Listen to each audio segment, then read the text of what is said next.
Good morning, everyone. My name is Vidisha. I work as a project analyst with the Building Innovation at New Buildings Institute. And today I'll be substituting for my colleague Noah. So welcome all to the AWHI Connectivity Working Group call, 11th April 2025. As we move forward, I'll just read the antitrust compliance statement. The Advanced Water Heating Initiative is a member-supported collaborative of professionals from across the US. This diverse membership includes numerous competitors, and care must be taken to scrupulously abide by federal and state antitrust laws. Members should remember that antitrust compliance is important at all times. At this and other AWHI meetings, participants should discuss competitive pricing, profitability, allocating markets or customers, or promotion of a particular product or accessory. Okay, the call agenda for today's meeting. If you are new to this meeting and this is your first time, please feel free to come forward and say hello to the group members. If you're not comfortable coming on the mic or the video, you could always put your name and organization in the chat. Moving forward, I have some AWHI updates to share.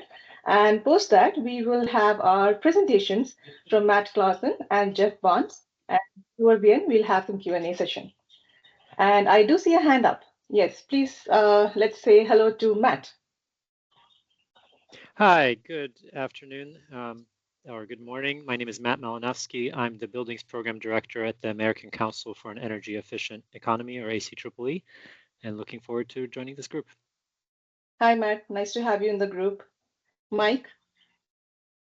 Good morning, everyone. I'm Mike Kirk. I'm with Fast Water Heater Company. I'm our Director of Multifamily and Commercial Water Heater Installations on the West Coast, so Washington, Oregon, and California. And specifically, I spend a lot of time working with utilities on rebate programs to advance energy efficiency water heater adoption. So thank you for having me. Nice to hear that, Mike. Probably we would like to hear some of your projects too sometime later.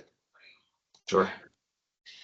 Okay, is there anybody else who is joining the call for the first time other than Mike and Matt?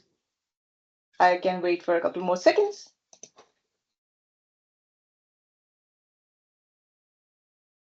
Okay, I guess everyone else is the previous members. We have some new AWHI updates for you. We had some recent webinars on packaged terminal heat pumps and unlocking the power of building control systems. If you're interested and would like to know more about it, you can find the recording here. The links have been added to the slides. We also had our all-stakeholder meeting last month. The presentation included some new products from GE, HTech, and Bradford White. You can also find the recording link in the slide, and you can have the presentation. I'm not sure about the slides, but yes, definitely the recording is there. You can find the presentations in the recording. Moving forward, our Earth Day fact sheet is up. If you'd like to know more about how heat pump water heaters can be more efficient towards our planet Earth and how you can be a green conscious citizen contributing to it, do check out our new fact sheet. It's up on the AWHI resources and the link is shared on the slide. And lastly, but a very important update, getting to zero. NBI hosts this conference every year. I have been a part of this conference last year. It was in North Carolina. This time it's in LA. And I believe this year it's even more important to be a part of this event. So if you have not registered for it, please do. If you want to spread out the word to your friends and colleagues, you can always find the details on the slide. There's a social media press kit as well as an event microsite and event schedule, which will give you the detailed information on visitors, breakout sessions, programs, and also how you can reach out to the other people for registration or any other queries you have. The link is here for the registration. Please do join us for the Getting to Zero Forum. We would like to have more and more research professionals come forward at this very pressing time, especially this year. And that will be all from my side for all the updates. We do have our presentations coming up, and I would like to call my first presenter, Matt Carlson from Aquanta. Could you please come forward and please go ahead and share your screen so that we can go ahead with your presentation. Right. Let's do this here. I can see your presentation. All right. Matt. All right. Fantastic. Thank you. Well, first of all, thank you to NBI and the group for inviting me to present here. First time caller, long time listener. So appreciate the work that this group does. Importantly, trying to get the word out and standardize the approaches to making water heaters a more visible part of the energy ecosystem and of the grid-enabled ecosystem. And that's really the themes that I want to talk about here today. So the things that I'm going to talk about are a bit of a call to action, frankly, and kind of our take on where the water, kind of smart water heater ecosystem are. And having now been in this category here for going on a decade here, really feel like we're at an important inflection point. And so some of my comments may break a few eggs here, and which may be a little bit presumptuous of me, having been the first time here, but a number of you all know who Aquanta is, and we've been around for a while, and so I think we've got a bit of a observation set to work from here. The second is just tell you a little bit about Aquanta and who we are and what we do, and then importantly illustrate smart water heating's potential to help utilities manage peaks and really capture the latent value of the installed base that we've got out there. So a lot of the same themes that no doubt this group has been talking about. So just to introduce myself again in Aquanta real quick, for those that you aren't familiar, Aquanta makes what's essentially a smart thermostat for water heaters. And somebody needs to, if I can interject, somebody, if I could ask you to put your phone on mute, that'd be helpful. Great, thank you. So Aquanta makes essentially a smart thermostat for water heaters. So it's a retrofit appliance that is designed to go on an existing water heater and make it smart. So we'll talk more about Aquanta and what we are and do in a moment. So I guess just to lead off with the call to action here, no doubt, right? You guys are, and most of us are in the energy space, and we have seen a ton of ink spilled about the I wouldn't quite call it panic level, but certainly the increased urgency around load growth that is being driven by the growth in electrification, as well as data center build-outs, which are driven by the demand from AI-driven applications. And then, of course, the increased variability in demand that's caused by weather-related events. And so those twin phenomena really are, I think, making the demand response opportunity that much more imperative. And so a couple of things that popped out in very recent news here is on the left, the head of the Southwest Power Pool, which is all of the incumbents in the U.S. Southeast, are acknowledging that, look, our baseload capacity and baseload reserves are dwindling, and we're only going to be able to build a new generation so quickly to meet this increased demand. And so demand response is really going to be the bridge for the next half dozen years. And then secondly, I saw there's an interesting blog post that talked about what are the ways that we're going to be able to meet this demand? And the gas turbine industry is basically acknowledging, hey, we're not going to be able to get there. And indeed, the costs of the substitutes for demand response resources are only getting more expensive. And so that's illustrated in this bottom right here. So it really is kind of our time here, right? This demand response ecosystem more generally, and specifically, hey, what water heaters can do within this ecosystem and address the opportunity here. But I guess from my standpoint anyway, we're being a little bit left out of the conversation here, and something again, this was a very recent data point for me. The Smart Energy Cooperative research cooperative, in which I'm sure you all are familiar with, or actively involved with, did a really interesting piece. They put it out, I think, last month, talking about customer interest in winter demand response, and a large majority said, hey, they were interested in participating in a program, and that they would participate in a direct load control program. And so I took that all as a good thing, because as this group no doubt knows, water heaters are a winter peaking resource, because water intake temperatures are colder. People use more hot water during the wintertime. So water heaters are generally consuming more energy in the wintertime. Well, I was a little appalled to see that the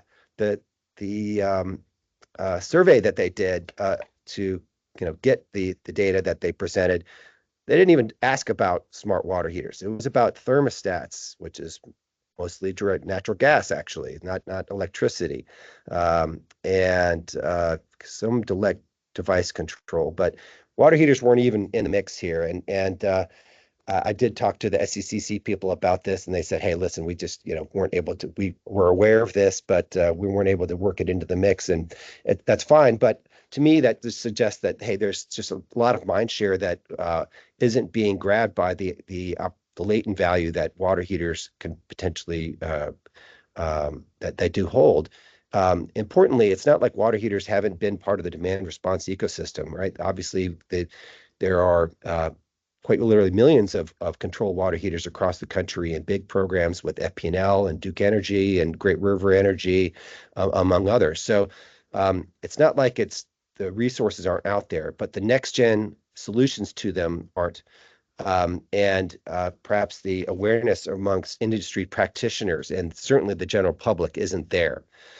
And I would argue that part of the challenge here that we're having, and we have, is that we as a category haven't really been providing a great customer and consumer experience, because as I get to the end of the discussion, it'll be around, well, hey, how do we move the ball forward? Or part of it is around getting customers comfortable with the technology, that, hey, a smart water heater and smart control is not going to impact my comfort, and it's going to be a net benefit for me. And the reality is that there's plenty of room for improvement here, unfortunately, in the digital experience for smart water heater control. These are screenshots from all of the major water heater OEMs and their smart water heater products. These are all in the Apple App Store. This is not cherry picking. This is actually the most recent reviews, and the customer feedback isn't great.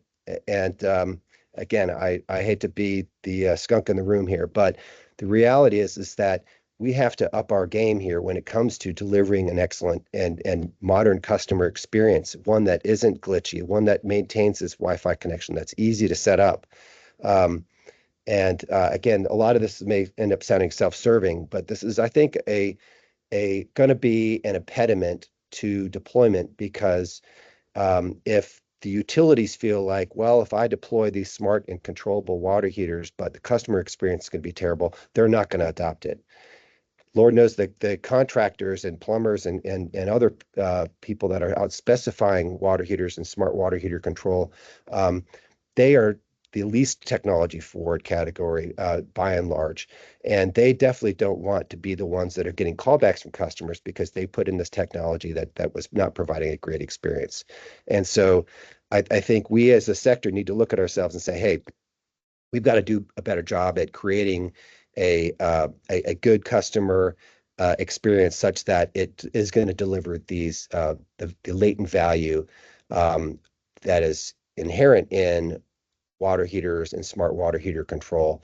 So again, a bit of a challenge to the sector, and again, this is going to sound horribly self-serving, but this is Aquanta's most recent reviews and screenshots here. So it is possible to create a great customer experience, and I think we had some advantages, and all those that are kind of new entrants, although we've been in this now for 8 years, so I wouldn't call us new anymore.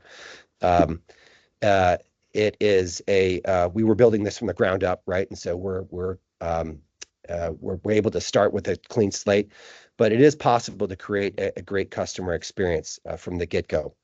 So again, most of these reviews are from our relatively modest B2C installed base. But our main business is actually working with utilities, and I'll talk about that for a second. So our main Aquanta and the vast majority of the units we have deployed are with energy utilities. So IOUs, co-ops, munis that are incentivizing and or giving away Aquanta as a grid management resource for their customers. Oftentimes, these are direct install programs. Sometimes they're not. And we'll talk about, hey, the importance of the customer experience, because this is giving a customer a reason to say yes, or certainly a reason to not say no or opt out of a program. Last bit about Aquanta and our business. Again, I mentioned that we working with utilities is our main business. I would say over half of our units are deployed in multifamily properties. So that's often the easiest way to get a bunch of load under control very quickly. And we recently, we're not actually several years ago, but were awarded the project with Hawaii Energy, which is we believe the biggest competitive RFP in the last decade in our category. It's 30,000 units, and so you'll be hearing more about that as time goes by. But so that's our main business, is working with utilities and making sure that there is a good kind of infrastructure that is delivering that grid resource, but also customer experience that people aren't going to get turned off by. Real quickly, just to run through about Aquanta. So I should have just talked about the hardware itself. So this is what the device looks like. It installs directly on a water heater. It's designed to be powered in line with the water heater itself. There's a number of sensors that go on it that provide other telemetry. We have grid revenue grade metering that's embedded in the technology, and I'm happy to tell you more about kind of what the device is and does. But again, it is a retrofit thermostat for your water heater, essentially. We have a fleet dashboard that provides kind of fleet level control that of a fleet of water heaters. We are integrated with a bunch of DERMS vendors. So again, the way those water heaters are controlled by a third party, there's a couple different avenues there. Importantly, and this is part of the promise of smart water heater control, is it's providing really highly granular and near real-time analytics of, hey, what is the state of the water heater? How much energy is it consuming, or how much is the energy that a given fleet is consuming? And so what does that resource look like, and how much resource can you expect to be able to shed when the time comes? So a litany of kind of analytics that come with having this two-way smart control. Aquanta is nearly universally retrofittable on residential electric storage water heaters. We do have a version for gas water heaters as well. I will point out, relevant to this group, Aquanta is not designed to work with heat pump water heaters, nor is it an EcoPort or CTA 2045 appliance, right? It is a retrofit appliance for an existing dumb water heater. We do have versions for cell that have a cell backhaul as well as Wi-Fi. Just to contrast those real quickly, the Wi-Fi version is what you find on our website. It's a lower cost version. It's essentially got free data backhaul because it's running on the homeowner internet. From a utility program standpoint, the average connectivity rate is a bit lower because people aren't always thinking about keeping their smart water heater online, but with some program intervention and customer support, the connectivity rates are actually much higher. In order to maintain kind of tenant independent communications, we do have a cellular version that is a bit higher cost, but it does include a lifetime data plan, super high connectivity rate over time, and that's actually the large majority of the units we have deployed on our utility programs are our cell version. Both of our models have a customer app, right, which we've seen reviews for that, which provides customer control. So, and importantly, there's a DR event opt-out. So that's in practice ends up being a bit of a placebo because people don't opt out of events too terribly often. But it is an important way to get people on board, end customers, tenants, single-family homeowners, on board with a DR program with the knowledge that, hey, if I've got relatives in town, I can opt out of a DR event so that way I can ensure that people are going to get hot water. Aquanta does come with some maintenance alerting as well as smart home integrations, which we can talk more about offline if you all are interested. But those are implicit in both of our Wi-Fi and cell versions. So Aquanta, and I think you could say this about all smart water heater controls, certainly retrofit appliances here, enable a diverse set of demand-side management use cases. We have a feature that has automated time of use, and we'll talk about that more in some data, very recent data here from a time of use program that we're not directly involved with, but we are helping impact. Because if you don't have a smart control on your major power appliances, namely your HVAC and your water heater and certainly your EV, and you are not on a variable rate or a time of use rate, you are, as a consumer, going to be losing money. And so utilities, I think it's incumbent upon them, and some utilities are actively helping customers with this. Some of them are a little less so, but helping customers be able to get their hands on easily and get installed appliances that help them automatically manage the controls on these high power using appliances, because people aren't going to run down to their basement and turn off their water heater during the peak price periods. I mean, that's just a fact. So having an automated controller is really important to pair up with a variable rate program. For more classical demand response and load control programs that are sort of more either system peak or peak price based for kind of the utility, like a co-op, if you have a demand rate with your power provider, right? This is a way to help knock that peak down several times a month. So we have a fleet manager that you can use, as well as as I mentioned, DERMS integrations with third parties through our API. We also rolled out this year a automated fast frequency response. So basically, we could set a threshold in the system such that it's automatically responding at the device level to a drop in frequency, and so that can be set up to automatically respond. So again, that's a bit of an emerging use case because there's only so many places around the country that you can get paid for that, but Aquanta does support that. So just to finish out my discussion, just to talk about a couple of, again, use cases and examples, which, presumably for this group aren't going to be super novel, but nonetheless. So this is an example from a program that we have with the Great River Energy Co-ops, where they have over 100,000 smart controllers deployed across their fleet. Again, these are all by and large legacy systems, right? So the one-way kind of pager-based systems, but they've been doing this for decades, and they essentially supercharge these large water heaters overnight through cheap wind power, and then keep them off all day.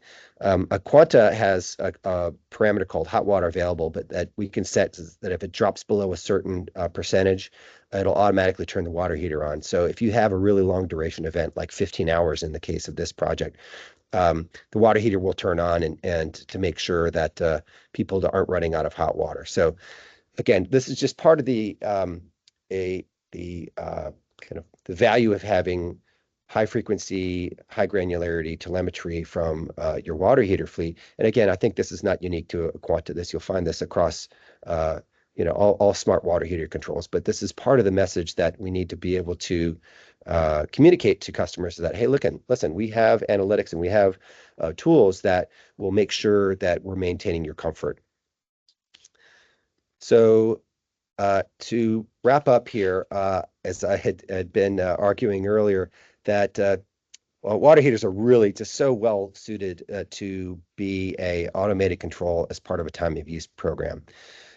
In South Carolina, in particular, the two of the major utilities. One is a co-op, Horry Electric, and Santee Cooper, one of the major IOUs there, have implemented a mandatory tariff to the customers that the water heater, or excuse me, the peak price during the wintertime in the morning, and then during the summer, during the late afternoon, is literally 4 times what the off-peak period is. So it's we call it punitive, but it's not. It's actually motivating customer behavior, right, to make sure that power is not being used.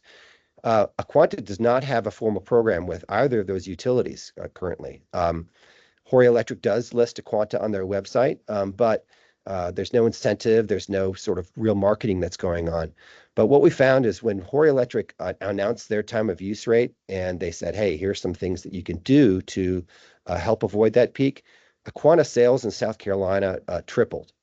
And so we have the chart that I'm showing right now is the 24-hour average load curve in South Carolina under Aquanta control. And so this spike here is right at 9 in the morning. And so when the Aquanta customers, again, this is not a program that we're running. This is not a third-party control. This is customers actively saying, hey, I need an automated control to keep my water heater from heating during these peak price periods.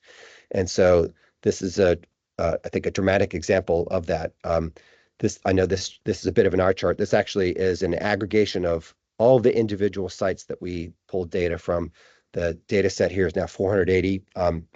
Which again, we're all sold through our B2C channels. So when you create an incentive and message it out, which I have to say that the messaging on this for this in South Carolina has been really minimal. So I think we haven't even scratched the surface in what's possible here. You end up seeing customer adoption because the economics and the cost of the energy is really driving customer behavior. So I'll just finish up with a couple of just thoughts on our kind of, I think the main challenges that I see in this larger kind of, hey, how do we get stuff out there to create this sort of load curve is distribution and deployment. So let's face it, there's just no market pull for smart water heater control right now, right? Aquanta doesn't have a $10 million budget to create that awareness. And it's not plug and play, right? Installing an Aquanta requires not much, but a modicum of light electrical competency. So, but going back to my early point, we really have to make the customer experience. So that isn't the reason why people are not opting into programs. And last but not least, the economic capture. So basically, who benefits from this? So what is the value to the customer or the utility? And so capturing that is a persistent problem in the demand response ecosystem, but one that again, if you wrap a smart control with a TOU rate, that benefit is there. So I'll stop there and hand the presentation back. But thank you again for your time and listening. Thank you, Matt, for that presentation. We do have a couple of questions in the chat, but I was hoping to save them for the Q&A session. But does anyone else have any clarifying questions to ask before we move on to our next presentation? You can raise your hand.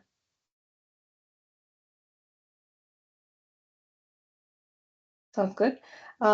Jeff, I think you can go ahead with your presentation and we can take all the questions later in the Q&A session. Great, sounds good. Can you see my screen? Yes, I can. Perfect. Good morning, good afternoon, everyone, depending upon where you are. I'm out here in San Diego on the West Coast. I'm with San Diego Gas and Electric. I'm a project manager on our emerging technologies team. Within our emerging technologies team, we focus on both energy efficiency and demand response technologies. My focus is on demand response.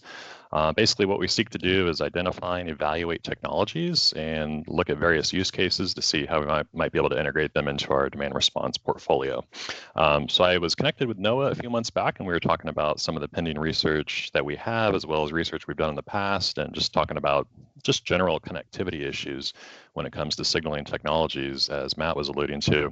And we had talked about a virtual power plant project, so NOAA was thinking it would be a great opportunity to bring it to this group. So I'll give you a high-level overview and talk about kind of the challenges that we faced with trying to integrate water heating controls into this project.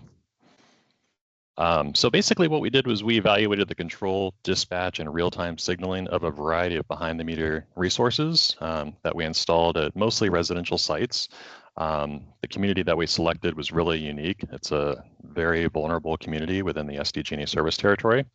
And again, this project was unique because of our attempt and desire to signal a variety of technologies that would be signaled by a single platform. As we know that can be really challenging. There's a lot of different proprietary APIs out there that you have to navigate.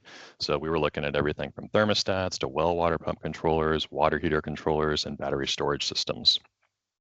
I think all of you are familiar with the VPP, but obviously we're talking about a diverse group of resources, ideally that we can, basically have it serve as a single virtual power plant and signal it and provide reliable power during grid needs.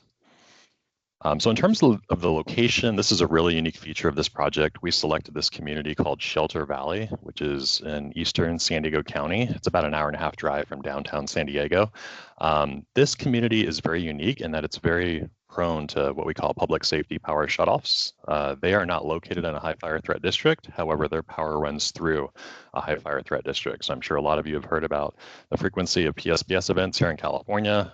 Most notably this past winter, unfortunately, we had some of the most extreme in terms of like longest duration PSPS events we've ever seen. So communities that are located in high fire threat districts or their power runs through them, they can be incredibly impactful.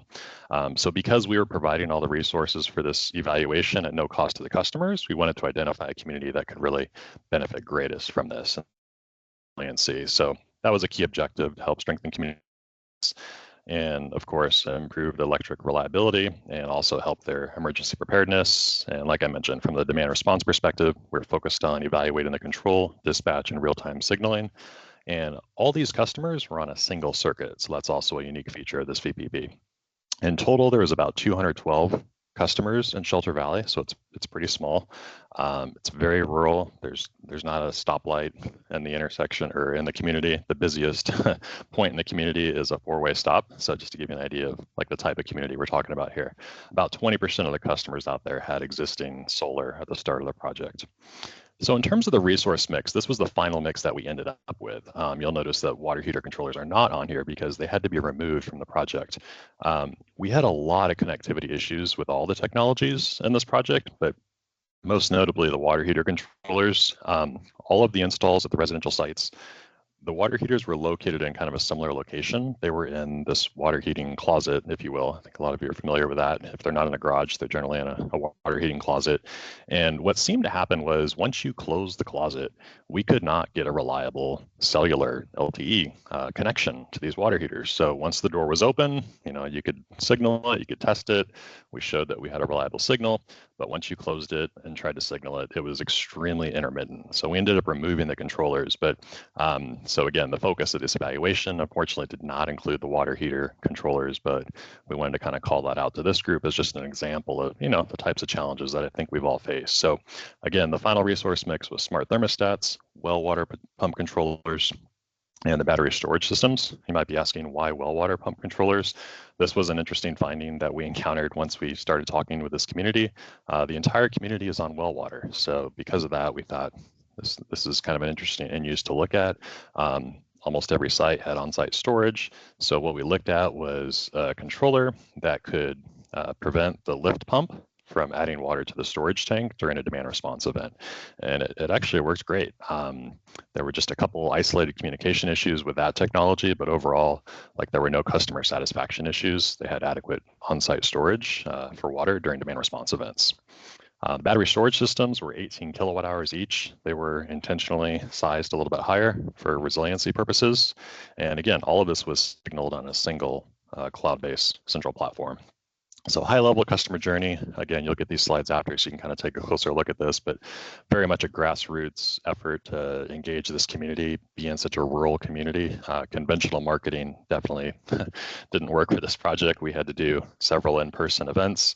We emailed, mailed, but really the grassroots in-person outreach is what kind of got us the participation. So we looked at all the customers, current consumption patterns prior to selecting sites for this project. We had a contractor go out, do a site visit of the existing end uses just to kind of confirm compatibility. All the batteries were paired with existing rooftop solar systems.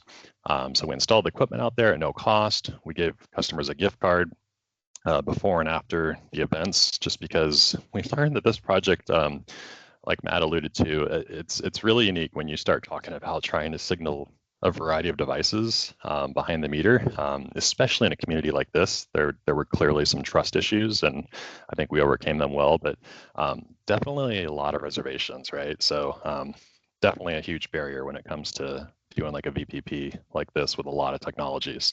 So this was kind of a typical baseline day for a battery site. So we used a 10-day baseline. It's pretty common for our DR evaluation here in California. So basically this was a single day, but I showed this slide just to kind of allude to like the data gaps we saw. You can see the breaks in the data. So it was quite common that we encountered this. This community does have more limited connections than obviously a more urban area.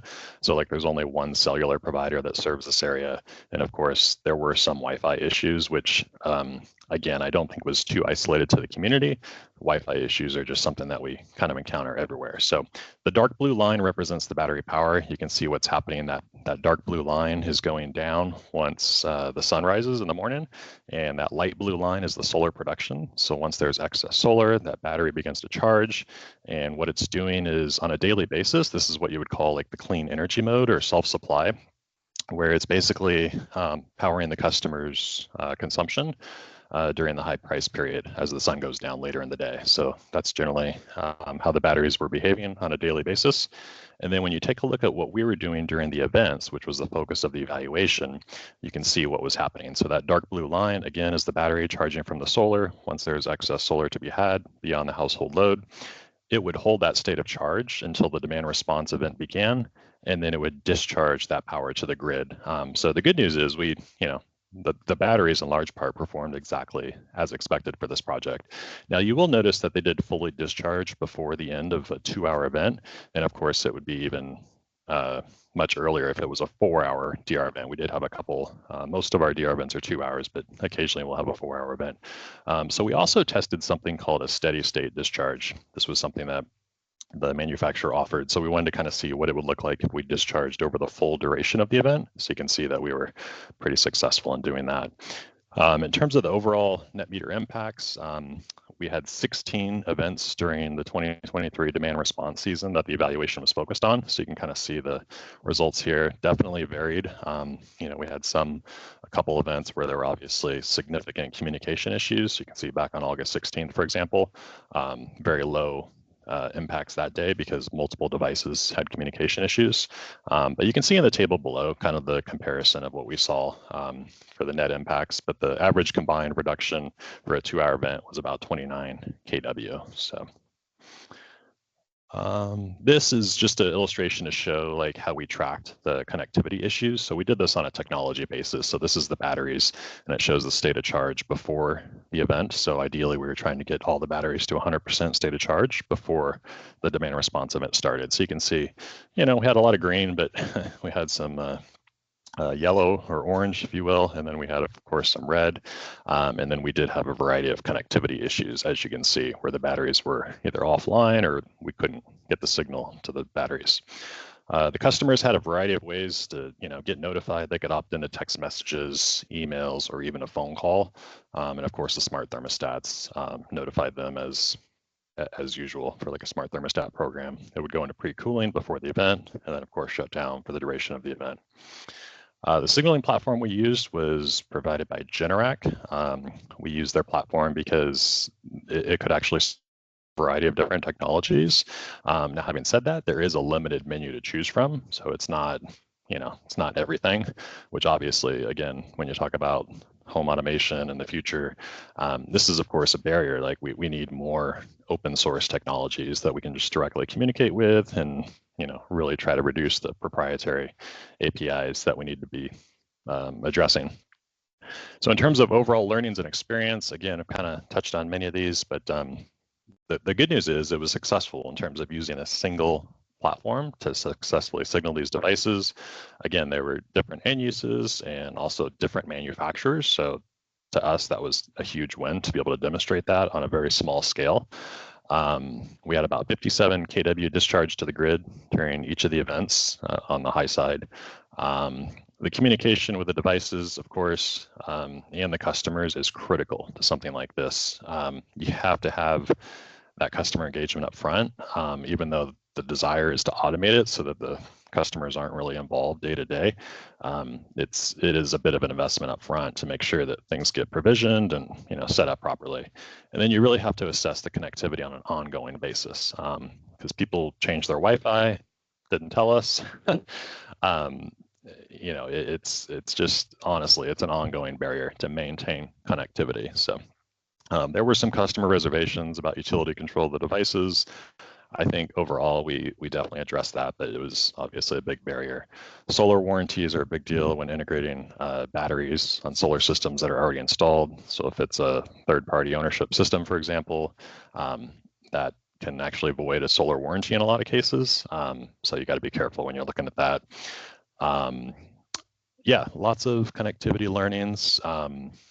We had kind of a variety of hardware issues, batteries most notably, but there were kind of isolated other hardware issues as well that we had to address in the field. But yeah, all in all, it was a really good project.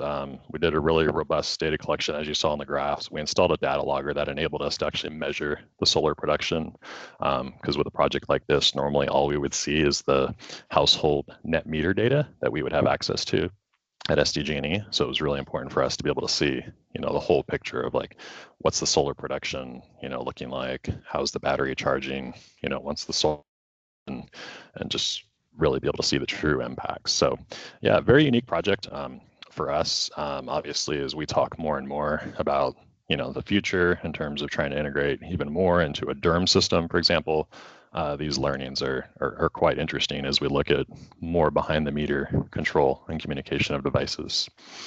So yeah, we did a survey with the customers at the end. These are just kind of some of the overall highlights that we heard, but overall people were, pretty positive about the project. One of the sites where we installed equipment was the community center in this community. It serves as a cool zone for the community. It's also a food drive location for not just this community, but as well as the surrounding areas. So it's a critical facility. So 2 of the batteries were installed at that facility. And as you can see at the bottom, they were extremely happy with this. We definitely improved the community resiliency in that respect. So yeah, we had very good survey results. Obviously, when you're providing equipment at no cost, people tend to be overall pretty happy with it. But like I said, there were a handful of, there's always a few kind of customer satisfaction issues that might come up.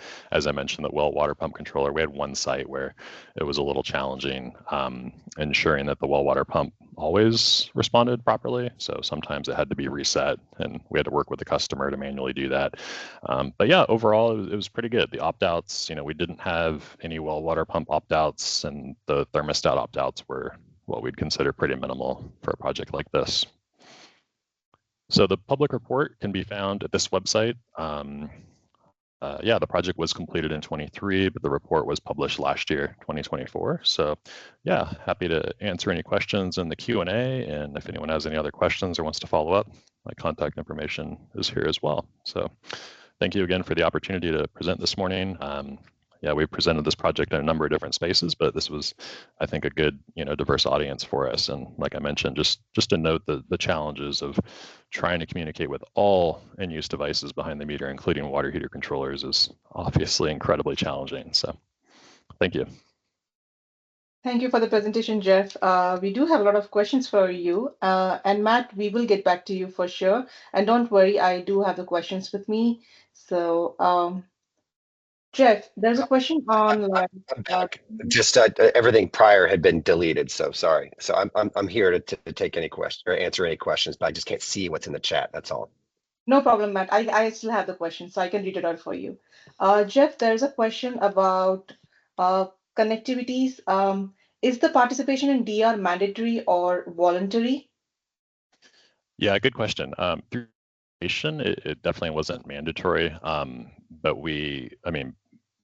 but with customers accepting like the installation of the hardware at their home, they were agreeing to participate in all the events for this, for this project. But yeah, they certainly had the opportunity to opt out, just like we would during a DR program. Okay. The second question is on the reliability of the controller system. Is there a remote fault detection system, and what is the uptime percentage? I think I missed is there uptime?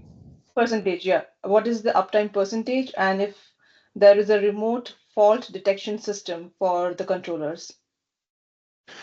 Well, I guess, so the signaling platform, it did tell us a little bit about like whether we had, 100% communication all the time with the devices. So we could log in at any time, and especially at the start of the event, we could see like what devices were online, what devices were offline, and then what devices had an error if there was an error. Now, the tricky thing with that is these are pretty general headings. So we had to follow up with the manufacturers to try to find out what could they see remotely. And then in some cases, we did actually have to send out the installation tech to take a look to see what happened. So we had a variety of issues. We had rodents, were quite a problem at one of the sites, kept eating the wires even after they were replaced and reinforced.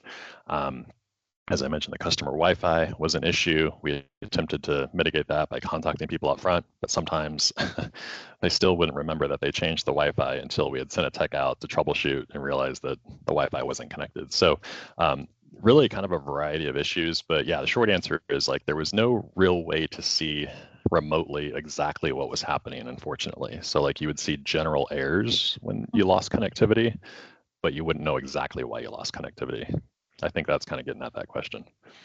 Thank you for that answer. Matt, the same question is posed for Aquanta as well. Like, was there any remote fault detection system? You're on mute, Matt.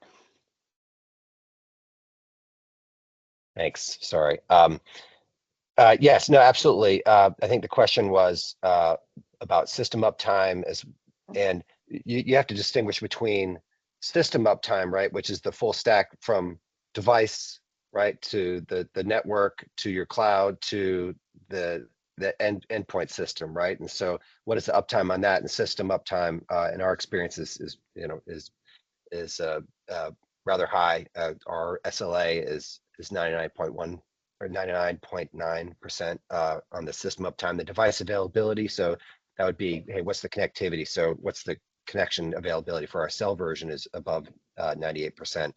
As I mentioned, Wi-Fi, kind of unmonitored or uncurated, if you will, hovers around kind of high 70s%, right? And Aquanta has real-time visibility on, hey, what is that connectivity and other fault modes, right? So we have a leak sensor, we have a overcurrent sensing. I mean, there's a number of fault detection. So on this kind of system remote fault detection, absolutely. Thank you for that answer.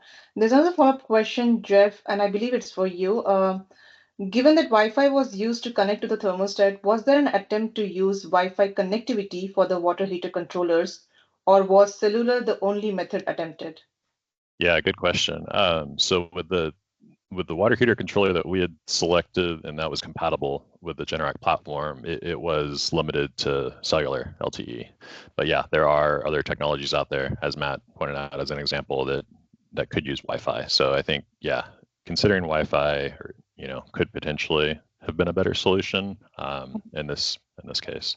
But yeah, all the devices kind of varied. So like the batteries, initially we controlled them off Wi-Fi, and then because of the various data issues we had encountered, we upgraded them with cellular cards, but then we encountered similar issues. So in other words, there wasn't like a one solution that like drastically improved connectivity issues. We kind of had the same issues throughout. And then of course the thermostats were all Wi-Fi controlled. Thank you for that answer. Jeff, do you have a follow-up question on that? I do. Thank you, Jeff and Matt. Thanks so much for the presentations. When you say the it was the Generac UCM that they were using, or was it an other one? Yeah, the SDG&E project was the Generac Concerto signaling platform is what we used. Okay, but that's the signaling platform. But as far as the connectivity to the water heater, was it their module that they? Oh, well, yeah, they weren't the manufacturer of the the water heating controller. Is that what you're asking? Yeah, okay, that's what I was asking, because Yeah. they did purchase an organization out of Bend, and then they since shut that down. So I was just wondering if it was Oh, gotcha. due to Okay. due to lack of support or whatever. Thank you. Yeah, and of course they own Ecobee now, but at the start of this project they had not. Just as an example. But yeah, there's obviously a lot of acquisitions that take place, and even during this project they were happening. So Thank you. Thank you, Jeff. Matt, there are some questions for you as well. I believe you already answered this, but still I'll relay this back to you. Is this a CTA 2045 plugin option available? Not currently for our device. So it is, again, just a retrofit on an existing water heater. It is not a CTA UTM. Okay. On slide 8, do you have to roll an electrician? From a technical competency standpoint, no. It's to install an Aquanta on a water heater is no more complicated than putting in a thermostat. It's actually arguably less so. In a small minority of jurisdictions, like we see in Maryland, they do require inspections after installing, which actually proved to be an impediment for BG&E's water heater control program, which uses different technology. But generally speaking, no. Again, it is very jurisdiction specific, but from a kind of macro code standpoint, no. And certainly this is very DIY-able. Again, we've sold many thousands of and had installed DIY installed devices by our end customers. Thank you for that answer. Jeff, do you have a follow-up question on that? Yeah, thanks. Thanks, Matt, for the clarification. And have you had any insurance claims? Because actually insurance companies get really nervous about DIY, especially with dealing with high voltage and getting inside boxes that are UL approved or certified. Not a one. I mean, Aquanta is UL certified to UL 916 for whatever that's worth. But again, we've had devices in the field, production devices. It's not beta since 2016, and tens of thousands of devices deployed, and have yet to have any types of anything like that. Okay, the reason I ask is NIA at one point, when they were working with early stage technologies, had some challenges with a fire, and it cost the organization NIA a lot of money to get that resolved. So I just asked the question. Insurance companies are getting pretty goosey about losses these days. So Sure. But we've got I have. a couple million water heater years under our belt, and haven't had anything like that happen. great to hear. There are two more questions for you, Matt. On slide 9, you mentioned a lifetime cellular data plan. Do you have any more information on how that works? Sure. If whoever asked the question, feel free to reach out to me directly on that. But we work with what's known as an MVNO, a mobile virtual network operator that has roaming, or actually globally, but they have roaming here in the U.S. with AT&T and T-Mobile, and they ride on their 4G LTE network, and they have essentially, and we have through them, a prepaid data plan that's basically a fixed plan that is part of the product cost that is for 10 years. So it is super cost effective from what we have seen. It's literally 90% cheaper than what we've seen for sort of annually billed type of data plans. So it gets us out of the business of having to bill or toll for data, and it just builds the cost of the data into the product. Thank you for that answer. The final question would be, on slide 12, is there an internal time clock or is that updated real time? How do customers change their schedules? Sure. So two things. So Aquanta does not have a real-time clock internally, in that if it loses power, then it loses time. But as soon as it's reconnected, it starts, it resyncs on the internet clock, such as it is. So Aquanta has two modes that kind of contributed to that load curve that you see. One is our time of use feature, which is an automated control. So we have programmed time of use rates for dozens of utilities that Aquanta is automatically controlling to avoid that peak period by season. It is basically saying, hey, we've kind of automated and we put in the Hori Electric, in this case, or Santee Cooper's time of use rate. And Aquanta is trying to keep the water heater off during that period. There is some conditional programming in there to maintain customer comfort. So it's not a timer, so as in like, hey, it's keeping the water heater off during that period, but it's keeping it off within a bound of customer comfort. Aquanta also has a timer feature, which is exactly like you would find a kind of an intermec timer, except you can set it through your app. You can basically set a schedule saying, hey, keep your water heater off from X period to Y period. And so that is a total off, meaning that it'll ensure that the water heater isn't consuming energy during that peak price period. So most of our customers use that actually, because again, particularly for these rates, they're really high cost relative to off-peak rates. Thank you, Matt. Is there any other clarifying question that anybody has for Matt or Jeff? You could please raise your hand or put your questions in the chat. We still have 2 more minutes. Yes, Matt. Oh no, I was just scratching my eye. I'm good. Oh, no, we have a question from Matt Malinsky. Oh, different Matt. Okay. Yeah. All right.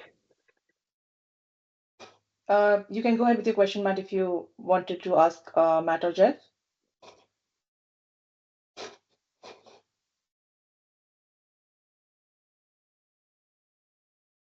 I guess that was not questioned. So, okay.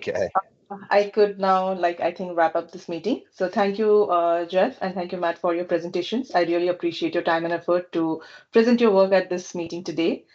We will be sending over your slides to the working group members in a couple of days. The next meeting would be on 9th May 2025. In case you're not getting any updates or you have some feedbacks or insights to share, you can always reach back to us. The email information is on the slide. If you'd like to know more about any other working groups as well, you can reach out to this very same email. Appreciate everyone's time. I wish you all a great rest of your day. Thank you so much for joining. Thank you, everybody. Thank you, Vidisha. Thank you. Thank you.